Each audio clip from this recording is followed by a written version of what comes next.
Om Swastiastu, salam guru penggerak. Perkenalkan nama saya Iwayan Surya Saputra, guru SMP Dwi Jendra Denpasar, calon guru penggerak Kota Denpasar.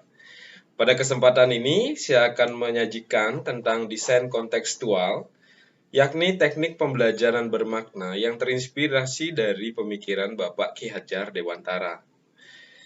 Diawali dari pemahaman saya terhadap pemikiran Bapak Ki Hajar Dewantara, yakni filosofi pemikiran beliau tentang trilogi pendidikan, selanjutnya melakukan tuntunan maupun bimbingan among dalam proses pembelajaran kepada peserta didik sehingga peserta didik merasakan kebahagiaan dan kenyamanan dalam belajar, karena pendidik menghargai setiap upaya yang dilakukan dalam pembelajaran. Di sini memberikan arti bahwa tidak ada sesuatu hal yang gagal. Semua adalah hasil dari kerja keras dan proses yang dilakukan antara pendidik dan peserta didik. Kemudian berikutnya adalah kodrat alam dan kodrat zaman. Bahwasanya setiap peserta didik memiliki potensi ataupun kodrat alamnya masing-masing yang patut kita hargai sebagai pendidik. Masing-masing siswa senantiasa selalu kita berikan tuntunan agar senantiasa dapat berkontribusi positif di dalam masyarakat dan bisa menyikapi perubahan secara bijaksana. Atas dasar pemikiran tersebut, saya membuat teknik pembelajaran bermakna yang tentunya terinspirasi dari pemikiran Bapak Ki Hajar Dewantara. Yang pertama, tekniknya adalah menyajikan materi dengan penuh makna. Jadi, sebagai guru, saya akan menyajikan materi secara kontekstual berkaitan dengan pengetahuan ataupun pengalaman dasar siswa. Kemudian kita kaitkan dengan siswa. Sesuai pemikiran Bapak Ki Hajar Dewantara, penting menyajikan materi pada siswa secara kontekstual, karena siswa akan lebih mudah mengingat informasi baru yang mengandung pemahaman atau pengalaman dasar yang telah diketahui sebelumnya, dibandingkan sesuatu yang sama sekali tidak berkaitan dengan pengetahuan dasar siswa. Misalnya ketika kita menjelaskan tentang materi fisika, yakni medan listrik. Tanpa pengetahuan dasar yang dimiliki, tentunya siswa akan merasa seperti tersesat di dalam hutan. Oleh karenanya, pendidik harus dapat menganalisa pemahaman dasar peserta didik, kemudian langsung menyediakan contohnya seperti sebuah bola lampu dengan peralatan yang sesuai untuk membuat sebuah demonstrasi tentang arus listrik. Nah, ini akan memudahkan siswa berkonsentrasi dan guru tidak lelah untuk mengatakan, perhatikan ibu bapak anak-anak. Nah, tentunya ini akan sangat memudahkan sekali, dan setelah materi selesai dibahas, kita langsung kaitkan dengan peserta didik. Jadi, lampu dengan kondisi hidup itu sama dengan peserta didik memiliki mental dan antusiasme yang baik dalam belajar. Namun, bila mental dan antusiasme mereka tidak bagus, itu mereka akan seperti lampu dalam posisi off atau tidak menyala. Nah, di sini materi pelajaran akan memberikan makna, pengetahuan, dan pemahaman terhadap jati diri siswa sebagai pelajar. Kemudian, teknik yang kedua adalah mengatasi kesulitan belajar siswa. Sebagai guru, kita pasti akan menemukan berbagai karakteristik peserta didik. Misalnya, ada siswa yang memiliki rasa malu atau emosional yang mempengaruhi bagaimana ia belajar di kelas. Pada umumnya akan sulit menjelaskan pada siswa agar tidak menjadi pemalu, karena memang siswa sendiri sulit untuk memahami konsep abstrak rasa malu ini. Jadi, sebagai guru, kita ataupun saya menggunakan media konkret dengan cara menggambarkan pemandangan secara samar-samar. Kemudian di sana saya akan bertanya pada siswa, apakah ia dapat mengetahui apa yang saya gambar? Kemudian saya akan memulai menebalkan garis samar-samar tadi, sekaligus menekankan pada siswa yang pemalu persamaan gambar yang belum jelas tadi dengan seseorang yang memiliki rasa malu. Orang yang menutup diri dan tidak dapat dikenali dengan orang lain karena tidak mau menunjukkan jati dirinya dan tidak mau mengatakan apa yang ada dalam pikirannya. Selanjutnya dapat juga dilakukan dengan gambar yang dibuat dengan garis yang jauh lebih tebal, sehingga kertasnya sampai robek. Nah, ini memberikan gambaran adalah seseorang yang sombong, yang justru dapat merusak hubungan dengan sesama siswa. Dapat pula kita ilustrasikan dadu bagi siswa yang penakut. Jadi saya akan membuat siswa menyadari bahwa jika dadu tidak digelindingkan, hasilnya tidak ada ataupun nol. Namun begitu digelindingkan di meja, ada kesempatan untuk mendapatkan nilai 1 sampai dengan 6. Hal yang sama juga terjadi jika siswa berani meskipun keberaniannya tidak banyak, tidak besar, dan mencoba melakukan sesuatu, maka siswa akan mendapatkan pengalaman yang bermanfaat daripada hanya tinggal diam dan tetap ragu dan terus merasa takut akan dicemooh oleh teman. Selanjutnya untuk siswa yang emosional, kita dapat menggunakan karet untuk membelajarkan siswa tersebut. Jadi biarkan ia menegangkan atau memegang karet itu semakin tegang, yakni dengan cara ditarik kencang sebagai pemahaman bahwa rasa emosionalnya yang tinggi. Nah, karet ini kita simbolkan pada emosional siswa yang semakin tegang dan bahkan dapat memutuskan karet tersebut. Ini memberikan gambaran bahwa bila siswa emosional itu hanya akan berdampak buruk pada hubungannya dengan guru dan sesama siswa. Melainkan kita minta ia mengendurkan karetnya, yang tentunya akan memberikan mereka dampak yang jauh lebih lega untuk menyikapi situasi dan kondisi, sehingga mereka bisa menyikapinya dengan bijaksana dan baik. Kemudian teknik yang ketiga adalah sebagai pendidik kita berhenti mengkritik keras siswa sendiri. Terkadang tidak bisa dipungkiri saya atau mungkin kita sebagai guru tidak dapat mengendalikan kejengkelan yang tiba-tiba kita rasakan karena melihat salah seorang siswa, mungkin anggap saja namanya Wayan, yang tidak mengerjakan latihan soal yang ditugaskan dan justru hanya bersantai-santai saja.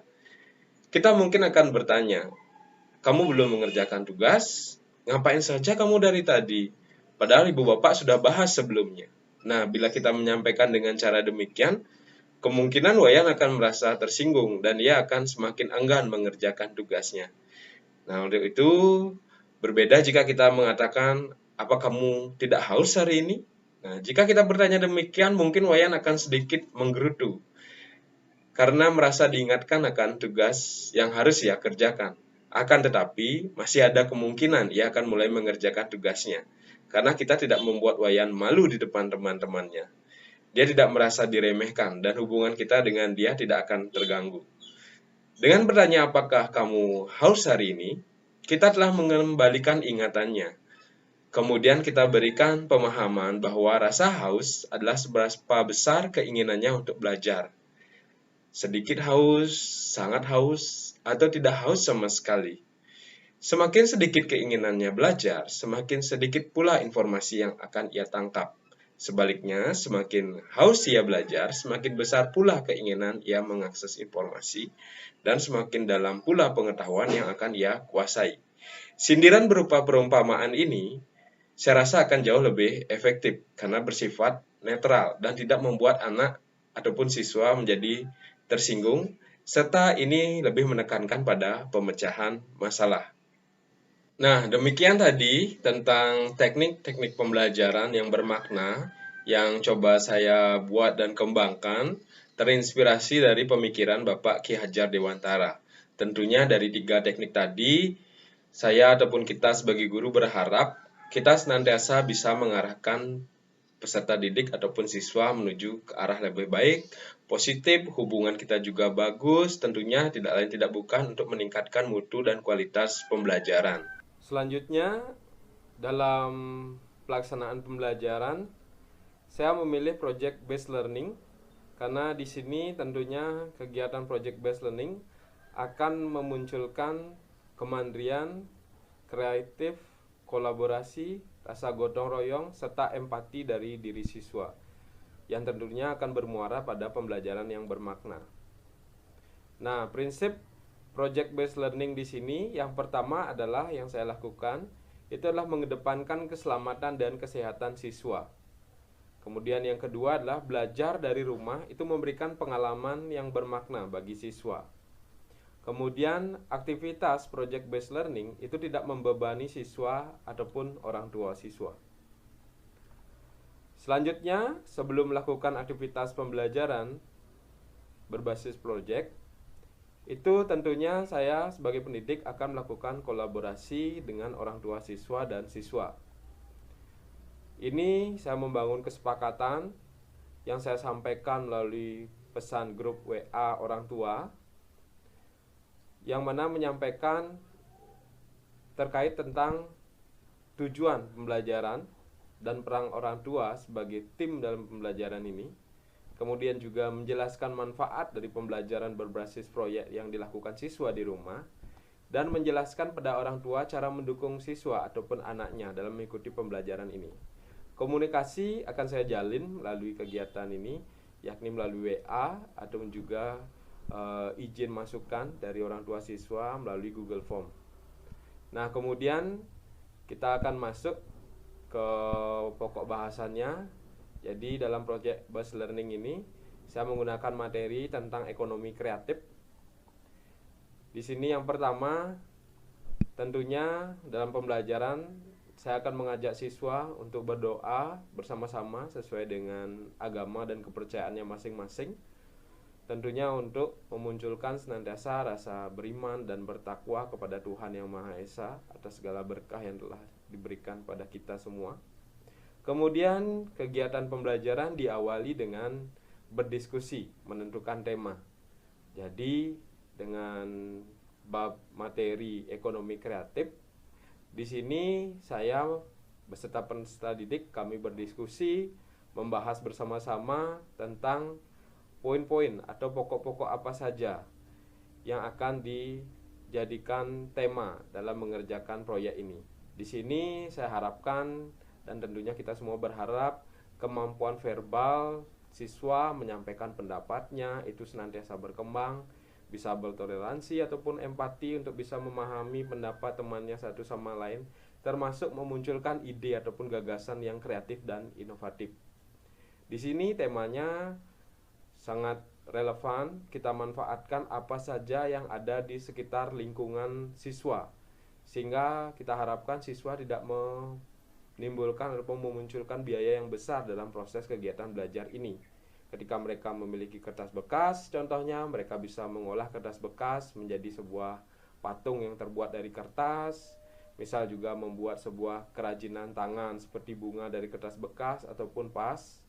Kalau mereka punya tentang botol plastik, mereka bisa membuat pot ataupun tempat pensil. Yang penting ini kita harapkan bahwa hasilnya itu memiliki nilai guna ataupun memiliki nilai ekonomis. Nah, ini adalah cakupan dari bentuk ekonomi kreatif yang kita kembangkan. Kemudian selanjutnya setelah menentukan tema, jadi saya ataupun sebagai guru kita mengajak siswa menyusun jadwal penyelesaian secara bersama-sama. Jadi kita mengakomodir pemikiran siswa sesuai dengan konsep Merdeka Belajar. Kita terima masukan mereka sejauh mana memang seharusnya selayaknya kegiatan belajar ini tenggang waktunya. Jadi kita susun bersama-sama. Kemudian kita susun juga jadwal monitoring, sekapan saya sebagai guru memonitor setiap rentetan tugas yang mereka akan kumpul. Kemudian di sini tentunya yang berikutnya adalah rubrik penilaian. Sebagai guru saya akan memberikan acuan rubrik penilaian, memberikan acuan jadwal, memberikan acuan monitoring. Nah, nanti mereka siswa akan memodifikasinya sesuai dengan kesepakatan yang kita buat bersama. Jadi di sini pembelajarannya lebih fleksibel. Di sisi lain juga setelah fleksibel kita sepakati bersama, kita harapkan siswa jauh lebih mandiri dan bertanggung jawab atas kesepakatan yang telah mereka utarakan dan kita sepakati bersama. Seperti itu. Nah, nanti dalam prosesnya siswa akan kita monitoring sejauh mana hasil kerjanya. Setiap tahap mereka akan kumpulkan melalui Google Classroom ataupun melalui media YouTube yang mereka kembangkan. Di sini kita juga menekankan bahwa aktivitas yang mereka buat itu mereka videokan tutorialnya dan mereka upload di media sosial. Kemudian mereka bisa kirim linknya ke guru untuk dinilai nantinya perkembangannya. Sehingga di sini tidak hanya mendapatkan nilai tambah pembelajaran pada diri siswa, secara tak langsung siswa juga menularkan hal-hal positif yang mana mungkin saja dari sekian banyak hasil karya siswa yang kreatif dan inovatif, ini bisa menginspirasi masyarakat ataupun orang lain melalui video yang mereka upload di YouTube, termasuk tutorial bagaimana cara membuatnya, seperti itu. Nah, kemudian setelah tersebut berlalu, setelah monitoring dari guru, siswa melakukan publikasi hasil yang mereka sudah buat. Apakah mereka membuat misalnya pisang goreng, kemudian mereka menghasilkan vas bunga dari kertas, kemudian juga membuat kerajinan dari botol bekas, yakni bunga. Nah, seperti itu mereka sampaikan melalui link yang mereka sediakan, yang mana mereka telah upload di YouTube, seperti itu. Nah, di sini guru melakukan penilaian.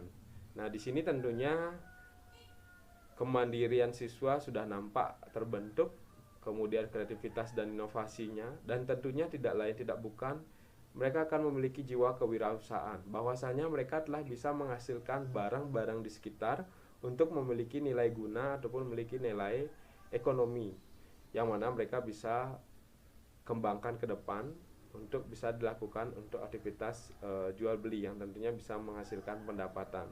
Jadi tema-temanya nanti sebagai pendidik tentunya saya tidak batasi, selama memang dalam ruang lingkup yang sama itu kita bebaskan. Yang penting siswanya bisa menyalurkan atau bisa kita fasilitasi seluruh minat termasuk gaya belajar mereka dalam pembelajaran ini. Nah, seperti itu teknik pembelajaran, kemudian kerangka pembelajaran yang saya kembangkan atau buat berdasarkan filosofi pemikiran Bapak Ki Hajar Dewantara. Terima kasih, semoga bermanfaat. Om Santi Santi Santi Om.